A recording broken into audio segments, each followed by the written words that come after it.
Well, tonight, Birmingham police announcing an arrest in a shooting which paralyzed a 12-year-old boy from the waist down. Joshua Brown surrendered to police last week before bonding out a few hours later. Thanks for joining us tonight. I'm John Papke. Guy and Sherry have the night off. That shooting happened on March 22nd when Brandon Roller was outside playing with a group of friends when Brown and others started firing shots. Roller was hit trying to get away. WVTM 13's Aaron Llewellyn is live tonight. Aaron, you talked to Roller and his mother tonight. The arrest bringing more questions than answers, correct? Yeah, John. Brandon Roller's mother, Courtney Chesner, says that it's hard to know that an 18-year-old is sitting behind bars tonight after shooting her son and almost taking his life. As she says, those shots that were fired changed her family's life forever, but she still can't figure out why someone would have shot her son. Justice is finally one step closer to being served for 12-year-old Brandon Roller. I didn't care. Birmingham police announcing an arrest in connection to a March shooting that left Roller paralyzed from the waist down. It took too long, and I still can't walk, so it doesn't affect me.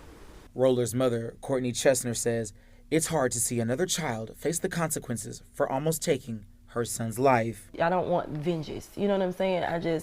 He's not going to be able to do a lot of things, and the fact that he was able to bind out just like that, pick up, move as they please, they can all do as they please, and they don't realize what they did to my family. She believes there were multiple shooters who are responsible for changing her family's lives forever. I'm not supposed to feel bad, but I feel some type of way because they're children, you know what I'm saying?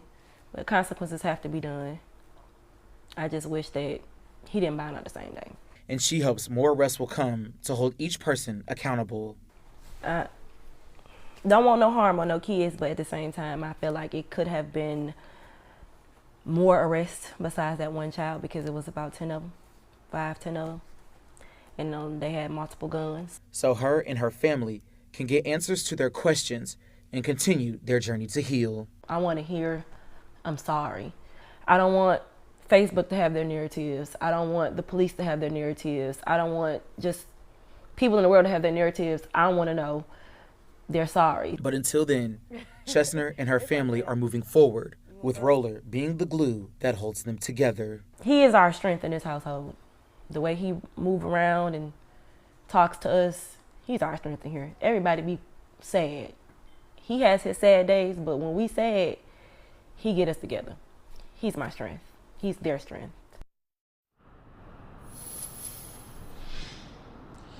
Now earlier tonight when I talked to Roller, he tells me that he's going to be starting a new school in the fall. He'll even be in the band where he's going to play trumpet. And this summer he's going to start playing wheelchair basketball where he's excited to start traveling with his team. Live in Birmingham, Aaron Llewellyn, WVTM 13.